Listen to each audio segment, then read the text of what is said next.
খুঁটিনাটির দ্বারা দিয়ে আল্লাহ রাব্বুল আলামিন ঝুলিয়ে রেখেছেন আকাশটাকে। এই আল্লাহ রাব্বুল আলামিন শুধু তাই নয় বন্ধু আমার, মনে করেন যে এই বিশাল আকাশটাকে বিনা খুঁটিনাটির দ্বারা দিয়ে ঝুলন্ত অবস্থায় ঝুলছে। বিশ্বের মানুষের ক্ষমতা হইতে পারে, পৃথিবীর কোন বৈজ্ঞানিকের ক্ষমতা হইতে পারে, সামান্য যদি একটা চাল উপরে টানতে যায়, উপরে ঝোলার চেষ্টা করে, তার জন্য 4টা খুঁটির দরকার পড়ে। বন্ধুরা আমার, যদি একটা খুঁটি না যদি 3টে খুঁটি নাড়ে, কিন্তু কিছুক্ষণ পরে হাওয়া যদি চলে, হাওয়া আসার পর ওই চালটা উল্টে একদিকে পড়ে যায়। কিন্তু বন্ধু আমার, বিশ্ব নবী আমার বলছেন, বন্ধুরা আমার তোমরা চেয়ে দেখো, একবার আকাশের দিকে চেয়ে দেখো, এই বিশাল আকাশটাকে আল্লাহ রাব্বুল আলামিন বিনা খুঁটিনাটির দ্বারা দিয়ে, বিনা খাম্বার দ্বারা দিয়ে ঝুলিয়ে রেখেছে। আমাদের কোন বৈজ্ঞানিকের ক্ষমতা হতে পারে না। পৃথিবীর মানুষ শুধু একাই, সমস্ত মানুষ একত্রিত হওয়ার পরে একাল চালকে বিনা খুঁটিনাটি দিয়ে ঝোলার চেষ্টা করে, কিন্তু পৃথিবীর মানুষ যদি এক জায়গায় একত্রিত হয়ে গেল, ওই চালটাকে বিনা খুঁটিনাটির দ্বারা দিয়ে ঝোলাইতে পারবে না। কিন্তু দেখো আল্লাহ বলে যে আল্লাহ রাব্বুল আলামিন এই বিশাল আকাশটাকে বিনা খুঁটিনাটির দ্বারা দিয়ে ঝুলিয়ে রেখেছে। এই আকাশ থেকে বান্দারে আল্লাহ রাসূল বলছেন, বিশ্বের মানুষরা রে, এই বিশাল আকাশটাকে দেখে তোমাদেরকে আল্লাহর সন্দেহ আর সন্দেহ থাকতে পারে? সন্দেহ আর থাকতে পারে যে বিশাল আকাশটাকে আল্লাহ রাব্বুল আলামিন বিনা খুঁটিনাটির দ্বারা দিয়ে ঝুলিয়ে রেখেছে? ভাইজান আমার, আমরা যদি এখানটা তিরপাল প্লাস্টিক যদি টাঙার চেষ্টা করি, এই টাঙার জন্য 4 জায়গাতে 4টা খুঁটি, 4টা 5টা খুঁটি দিতে হয়। কিন্তু পৃথিবীর কোন মানুষ, কোন বৈজ্ঞানিক জাতি এক জায়গায় একত্রিত হওয়ার পর ওই চালখানটাকে ঝুলার ব্যবস্থা করে বিনা খুঁটিনাটির দ্বারা দেখি ঝুলাতে পারবে? কেউ পারবে না। কোন বৈজ্ঞানিকের ক্ষমতা নাই। পৃথিবীর মানুষগুলো সবাই মিলে এক জায়গায় একত্রিত করার পরে তাদের বুদ্ধিগুলো নিয়ে চেষ্টা করলে তবু তাদের চেষ্টায় কোনো কাম হবে না।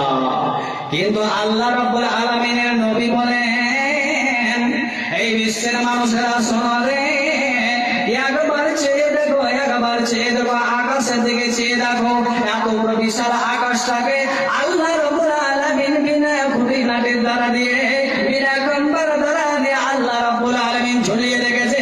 এই আল্লাহর সম্বন্ধে তোমাদেরকে আর কোন সন্দেহ থাকতে পারে? আর কি সন্দেহ থাকতে পারে? শুধু তাই নয়, আল্লাহ রাব্বুল আলামিন বলেন,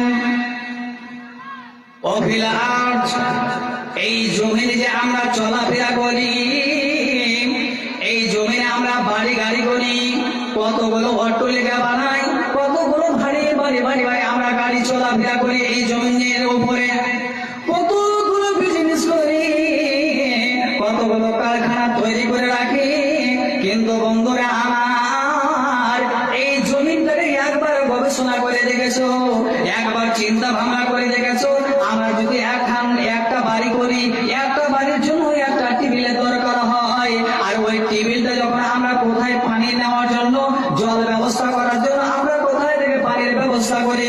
আমরা বাড়িতে টেবিল গাড়ি, আর টেবিল গেড়ে 20 ফিট টেবিলটা গাড়ার পরে পানি আমরা ওই জমিন থেকে বের করি। বন্ধু আমার, যখন ওই টেবিলের গোড়া যাবে, টেবিলটা যখন পড়বে বন্ধু আমার, তখন তুমি একবার চিন্তা ভাবনা করে দেখবে, এই পৃথিবীর মানুষ একবার গবেষণা করে দেখবে, হায় আল্লাহ, এই জমিনের উপরে আমরা 10 তলা 20 তলা বিল্ডিং তৈরি করে রেখেছি। কতগুলো ভারী ভারী গাড়িগুলো আমরা চলাই জমিনের উপরে চলাই, কতগুলো কারখানা তৈরি করে রেখেছি, কতগুলো বিজনেস আমরা এই জমিনের উপরে কতগুলো বিজনেস করি। কিন্তু বন্ধু আমার, ওই টেবিলের গোড়া যাবে, আর ওই টেবিলের গোড়া যে একবার জমিনের দিকে চেয়ে চেয়ে দেখবেন, একবার গবেষণা করে দেখবেন, একবার চিন্তা ভাবনা করে দেখবেন, হাইরে জমিন, তোমার নিচন থেকে 20 ফিট 30 ফিট তলের থেকে পানি বের হয়, আর এই বিশাল জমিন থেকে আল্লাহ রাব্বুল আলামিন পানির উপরে ভাসিয়ে রেখেছেন। বন্ধু আমার, একবার চিন্তা করে দেখলেন না, আপনি যে 20 তলা বিল্ডিং তৈরি করলেন, এত বড় কারখানা তৈরি করে রেখেছেন, কোনোদিন কি কোনো জায়গাতে দেখেছেন যে কোনো মাটি সেই যখন বিল্ডিংটা তৈরি করেন তখন সেই জমিটা মাটিতে, সেই জমিটাকে তলে বসে গেছে বা ডুবে গেছে?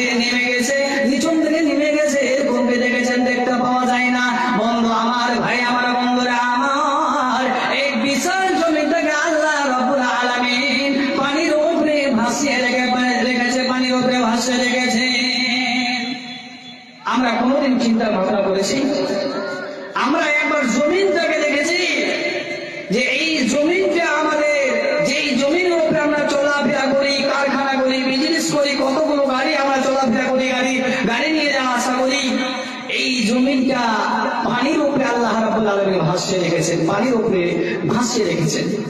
ভাইজান আমার, বন্ধুগণ আমার, পৃথিবীর মানুষ যদি এক জায়গায় একত্রিত হওয়ার পরে, কোন বৈজ্ঞানিককে নিয়ে আসার পরে একটা পুকুরে যাবেন, পুকুরে যাওয়ার পরে 100 গ্রামের একটা পাথর নিয়ে ওই পানিতে আপনি জলের মধ্যে যখন ছাড়বেন, ওই পাথরটাকে আপনার পানিতে ভেসে যাবে।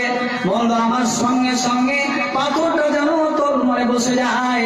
ভাইজান আমার, বন্ধুরা আমার, 100 গ্রামের পানির উপরে, 100 গ্রামের পাথরটা পানির উপরে ভাসা রাখার শক্তি হয় না। কিন্তু বন্ধু আমার, যে জমিনের উপরে আমরা চলাফেরা করি, যে জমিনে বাড়ি আমরা করি, ওই জমিটাতে কতগুলো ভারী ভারী সামান আমরা জমির উপরে রাখি, কিন্তু কোনো দিনের জন্য দেখেছেন জমিটা ধসে গেছে, নিচনে চলে গেছে, এরকম কোনো জায়গাতে দেখতে পাওয়া যায় না। হ্যাঁ, আল্লাহ রাব্বুল আলামিন যদি আল্লাহর গজব থাকে, কোনো জায়গাতে গজব থাকে, যদি জালজালা হয়, তাহলে সেই জমিটা শুধু কাঁপা আঁকায় তলায় ওপর নিচে হয়। কিন্তু বন্ধু আমার, বিস্তলা বিল্ডিং বানার পরও, ভারী গাড়ি চলার পরও কোনো জমিটা টলমল করে না। এই আল্লাহ রাব্বুল আলামিন এই জমিনটাকে পানির উপরে ভাসিয়ে রেখেছেন। এই জমিনকে দেখার পরে বুঝতে পারবেন বন্ধুরা আমার, আল্লাহর শক্তি কতটা রয়েছে, আল্লাহর অস্তিত্বের ব্যাপারে বুঝতে পারবেন। এই জমিনকে দেখে আল্লাহকে ইয়াকিন করে নিতে পারবেন। বন্ধু আমার, কোনো আল্লাহর সম্বন্ধে আর কোনো সন্দেহ থাকতে পারে না। ভাইজান, এই জমিনটাকে দেখলে আর কোনো সন্দেহ হবে না। যদি গবেষণা করে দেখেন, চিন্তা ভাবনা করে রাখেন, তাহলে কোনো আমাদের আর কোনো সন্দেহ থাকবে না। কিন্তু আমরা কোনোদিন চিন্তা ভাবনা করেছি? আমরা কোনোদিন গবেষণা করেছি যে এই জমিনটাতে আমরা চলাফেরা করি, এই জমিনের উপরে কতগুলো বিজনেস, কতগুলো কারখানা করি, কিন্তু এই জমিনটা পানির উপরে ভাসানো আছে, ভাসিয়ে রাখানো আছে। কোনদিকে এই জমিটা টলমল করেছে? কোনদিকে বসে গেছে? এরকম কেউ হয়েছে? হয়নি। আল্লাহর গজব যদি থাকলে সেই জায়গাতে ওরকম বসে যায়। ভাইজান আমার, আল্লাহ রাব্বুল আলামিন বলছেন, এই আমার নিদর্শনগুলো দেখে আমাকে তোমার সন্দেহ আর কোনো থাকবে না।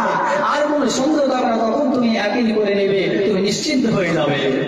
আল্লাহ রাব্বুল আলামিন এবার বলেন, বান্দারে, যখন এই জমিনগুলো, আকাশগুলো চিন্তা ভাবনা করে দেখার পরে যখন আমাকে বিশ্বাস করে নেবে, ইয়াকিন করে নেবে, বন্ধু আমার শুনে নেব, আল্লাহ রাব্বুল আলামিন এবার বলছেন, তুমি আমাকে চিনার পূর্বে তোমার যেগুলো ভুল করেছো, যেগুলো ক্ষমা করেছো, যেগুলো গুনাহ হয়েছে, ওই গুনাহগুলো ক্ষমা করার জন্য আল্লাহ রাব্বুল আলামিন আবার আহ্বান জানাইয়া, দুউকুম লিআগফির লাকুম মিন যুনুবিকুম ওয়া ইউআখিরুকুম ইলা আজালিন মুসাম্মা।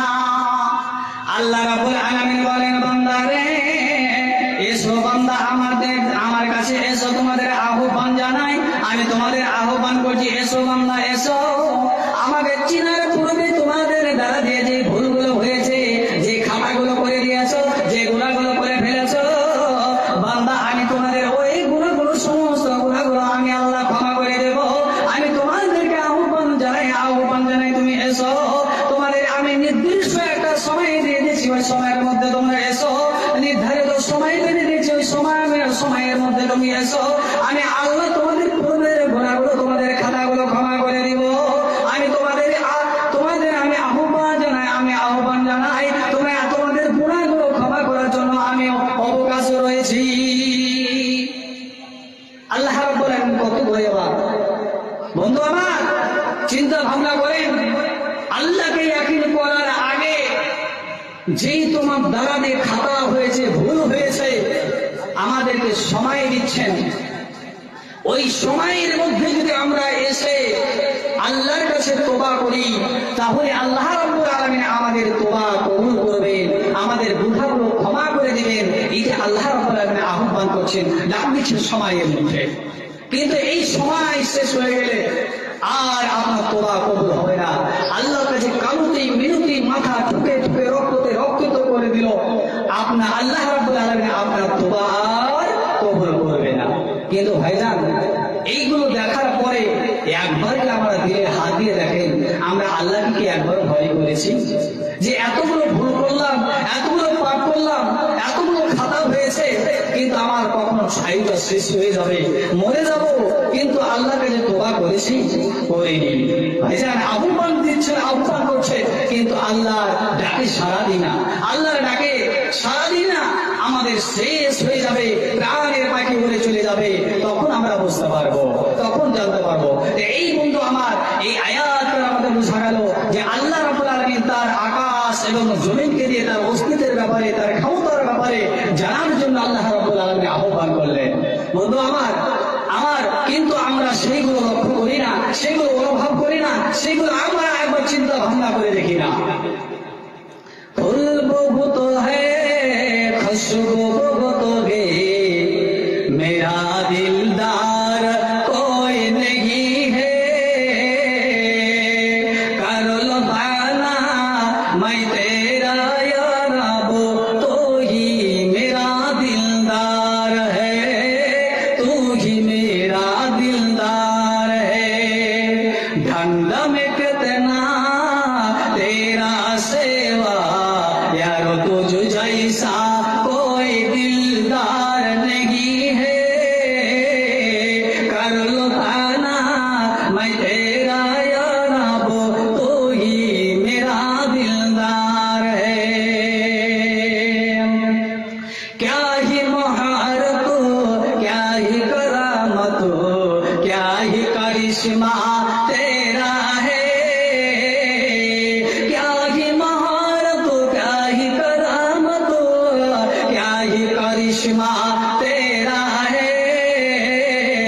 इन अजमत में पैदा किया जग, क्या ही हिकमत तेरा है, जग क्या ही हिकमत तेरा है।